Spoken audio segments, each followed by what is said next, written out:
हाँ बेटा, बहुत आराम मिल रहा है। थोड़ा और जोर से। हाँ, बस वहीं पर। मुझे एक अजीब सा सुकून महसूस हो रहा था, और दीनदयाल जी अंकल को भी। मैंने धीरे से कहा, अंकल, आप इस बारे में मम्मी को कुछ मत बताइएगा। कहानी बहुत दिलचस्प और भावनात्मक है दोस्तों। इसे लिखने में बहुत मेहनत लगती है। अगर आप चैनल पर नए हैं तो चैनल को सब्सक्राइब करना ना भूलें। हेलो दोस्तों, मेरा नाम आन्या है। मेरी उम्र 21 साल है और मैं अपने माता पिता की इकलौती संतान हूँ। पापा का सॉफ्टवेयर एक्सपोर्ट का बहुत बड़ा बिजनेस है और मम्मी एक बुटीक चलाती है। चंडीगढ़ में हमारा एक सुंदर सा घर है जिसमें 3 गाड़ियाँ और उनको रखने के लिए एक बड़ा गैराज है। पापा अपनी कार खुद चलाते हैं, जबकि मेरे और मम्मी के लिए एक ड्राइवर है जिनका नाम दीनदयाल जी है। मैं उन्हें अंकल कहकर ही बुलाती थी, लेकिन उनका व्यवहार मेरे प्रति थोड़ा अजीब सा रहता था। मैंने हाल ही में अपनी बीकॉम की पढ़ाई पूरी की थी और मेरा एमकॉम का एंट्रेंस एग्जाम भी अच्छे नंबरों से पास हो गया था। मुझे शहर के एक नामी कॉलेज में एडमिशन मिल गया। कॉलेज घर से लगभग 10 किलोमीटर दूर था, इसलिए मैं अक्सर सिटी बस से ही आना जाना करती थी। कॉलेज में लगभग सभी लड़के और यहाँ तक कि कुछ प्रोफेसर भी मुझसे दोस्ती करने की फिराक में रहते थे। मेरे पास हमेशा से एक अच्छा स्मार्टफोन था और मुझे नए लोगों से मिलना जुलना पसंद था।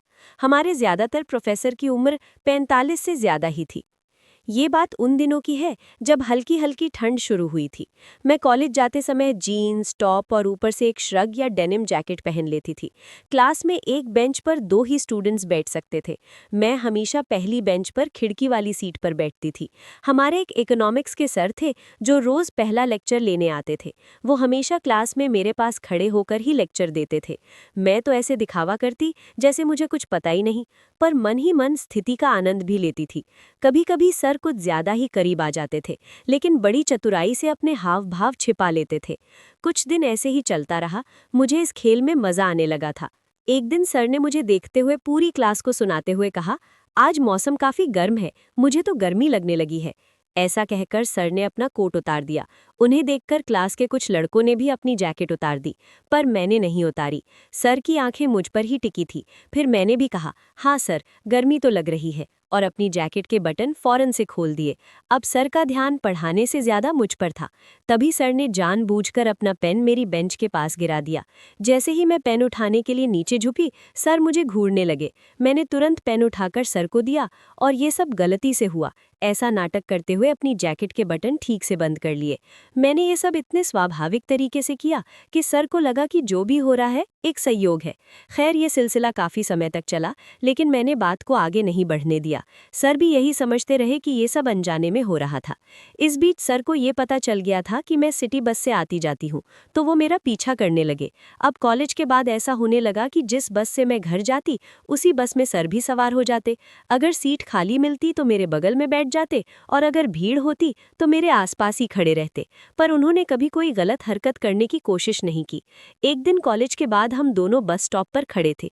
बस आई तो उसमें बहुत ज्यादा भीड़ थी। सर बोले, आन्या, तुम किसी तरह चढ़ जाओ, अगली बस का कोई भरोसा नहीं।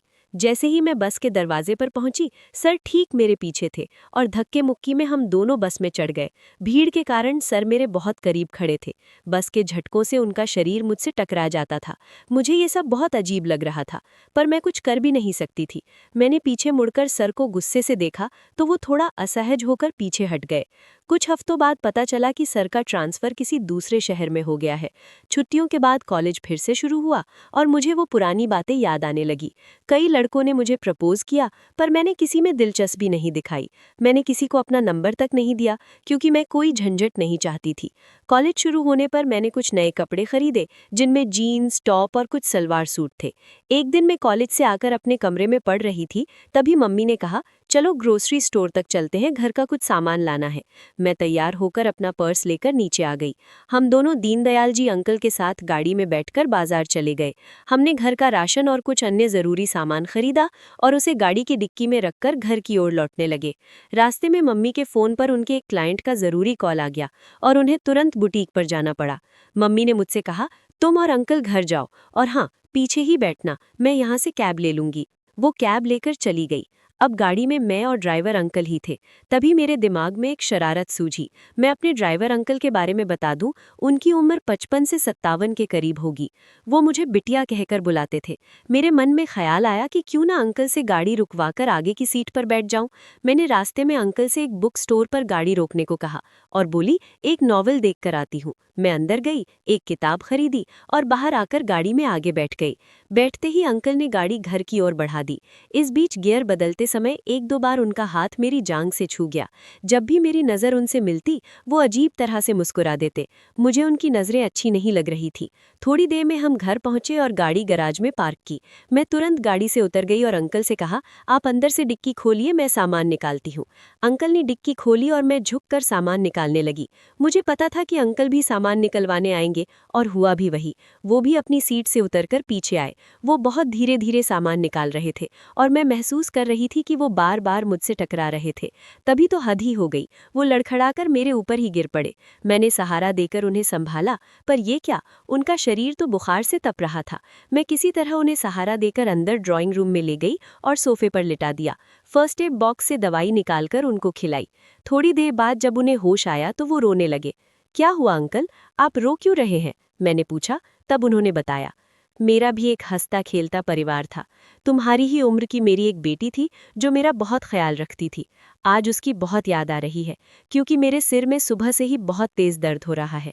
अगर वो होती तो मेरे सिर की मालिश कर देती और मुझे आराम मिल जाता, पर अब ऐसा नहीं हो सकता, क्योंकि पिछले साल डेंगू ने मुझसे मेरी बेटी छीन ली। ये कहकर अंकल फूट फूट कर रोने लगे। मैंने अंकल को पानी पिलाया और फिर उनसे बोली, मैं आपके सिर की मालिश कर देती हूँ, आप मुझे अपनी बेटी ही समझिए। अंकल बोले, नहीं बिटिया, आप नहीं, मैडम को पता चल गया तो मेरी नौकरी चली जाएगी। मैंने उनकी एक ना सुनी और उन्हें सोफे पर बैठाकर तेल ले आई। अंकल मना करते रहे, पर मैंने धीरे धीरे उनके सिर की मालिश शुरू कर दी। थोड़ी देर बाद, हाँ बेटा, बहुत आराम मिल रहा है, थोड़ा और जोर से, हाँ बस वहीं पर। मुझे एक अजीब सा सुकून महसूस हो रहा था, और दीनदयाल जी अंकल को भी। मैंने धीरे से कहा, अंकल, आप इस बारे में मम्मी को कुछ मत बताइएगा। कहानी बहुत दिलचस्प और भावनात्मक है दोस्तों, इसे लिखने में बहुत मेहनत लगती है। अगर आप चैनल पर नए हैं तो चैनल को सब्सक्राइब करना ना भूलें। हेलो दोस्तों, मेरा नाम आन्या है, मेरी उम्र 21 साल है और मैं अपने माता पिता की इकलौती संतान हूँ। पापा का सॉफ्टवेयर एक्सपोर्ट का बहुत बड़ा बिजनेस है और मम्मी एक बुटीक चलाती है। चंडीगढ़ में हमारा एक सुंदर सा घर है जिसमें 3 गाड़ियाँ और उनको रखने के लिए एक बड़ा गराज है। पापा अपनी कार खुद चलाते हैं, जबकि मेरे और मम्मी के लिए एक ड्राइवर है जिनका नाम दीनदयाल जी है। मैं उन्हें अंकल कहकर ही बुलाती थी, लेकिन उनका व्यवहार मेरे प्रति थोड़ा अजीब सा रहता था। मैंने हाल ही में अपनी बीकॉम की पढ़ाई पूरी की थी और मेरा एमकॉम का एंट्रेंस एग्जाम भी अच्छे नंबरों से पास हो गया था। मुझे शहर के एक नामी कॉलेज में एडमिशन मिल गया। कॉलेज घर से लगभग 10 किलोमीटर दूर था, इसलिए मैं अक्सर सिटी बस से ही आना जाना करती थी। कॉलेज में लगभग सभी लड़के और यहाँ तक कि कुछ प्रोफेसर भी मुझसे दोस्ती करने की फिराक में रहते थे। मेरे पास हमेशा से एक अच्छा स्मार्टफोन था और मुझे नए लोगों से मिलना जुलना पसंद था। हमारे ज़्यादातर प्रोफेसर की उम्र 45 से ज़्यादा ही थी। ये बात उन दिनों की है जब हल्की हल्की ठंड शुरू हुई थी। मैं कॉलेज जाते समय जीन्स, टॉप और ऊपर से एक श्रग या डेनिम जैकेट पहन लेती थी। क्लास में एक बेंच पर 2 ही स्टूडेंट्स बैठ सकते थे। मैं हमेशा पहली बेंच पर खिड़की वाली सीट पर बैठती थी। हमारे एक इकोनॉमिक्स के सर थे जो रोज़ पहला लेक्चर लेने आते थे। वो हमेशा क्लास में मेरे पास खड़े होकर ही लेक्चर देते थे। मैं तो ऐसे दिखावा करती जैसे मुझे कुछ पता ही नहीं, पर मन ही मन स्थिति का आनंद भी लेती थी। कभी कभी सर कुछ ज्यादा ही करीब आ जाते थे, लेकिन बड़ी चतुराई से अपने हाव भाव छिपा लेते थे। कुछ दिन ऐसे ही चलता रहा। मुझे इस खेल में मजा आने लगा था। एक दिन सर ने मुझे देखते हुए पूरी क्लास को सुनाते हुए कहा, आज मौसम काफी गर्म है, मुझे तो गर्मी लगने लगी है। ऐसा कहकर सर ने अपना कोट उतार दिया। उन्हें देखकर क्लास के कुछ लड़कों ने भी अपनी जैकेट उतार दी, पर मैंने नहीं उतारी। सर की आंखें मुझ पर ही टिकी थी। फिर मैंने भी कहा, हाँ सर, गर्मी तो लग रही है, और अपनी जैकेट के बटन फौरन से खोल दिए। अब सर का ध्यान पढ़ाने से ज्यादा मुझ पर था। तभी सर ने जानबूझकर अपना पेन मेरी बेंच के पास गिरा दिया। जैसे ही मैं पेन उठाने के लिए नीचे झुकी, सर मुझे घूरने लगे। मैंने तुरंत पेन उठाकर सर को दिया और ये सब गलती से हुआ ऐसा नाटक करते हुए अपनी जैकेट के बटन ठीक से बंद कर लिए। मैंने ये सब इतने स्वाभाविक तरीके से किया कि सर को लगा कि जो भी हो रहा है एक संयोग है। खैर ये सिलसिला काफी समय तक चला, लेकिन मैंने बात को आगे नहीं बढ़ने दिया। सर भी यही समझते रहे कि ये सब अनजाने में हो रहा था। इस बीच सर को ये पता चल गया था कि मैं सिटी बस से आती जाती हूँ, तो वो मेरा पीछा करने लगे। अब कॉलेज के बाद ऐसा होने लगा कि जिस बस से मैं घर जाती उसी बस में सर भी सवार हो जाते। अगर सीट खाली मिलती तो मेरे बगल में बैठ जाते और अगर भीड़ होती तो मेरे आसपास ही खड़े रहते। पर उन्होंने कभी कोई गलत हरकत करने की कोशिश नहीं की। एक दिन कॉलेज के बाद हम दोनों बस स्टॉप पर खड़े थे। बस आई तो उसमें बहुत ज्यादा भीड़ थी। सर बोले, आन्या तुम किसी तरह चढ़ जाओ, अगली बस का कोई भरोसा नहीं।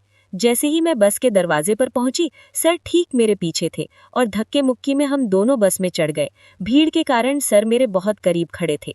बस के झटकों से उनका शरीर मुझसे टकरा जाता था। मुझे ये सब बहुत अजीब लग रहा था, पर मैं कुछ कर भी नहीं सकती थी।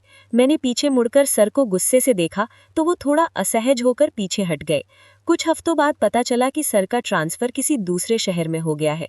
छुट्टियों के बाद कॉलेज फिर से शुरू हुआ और मुझे वो पुरानी बातें याद आने लगी।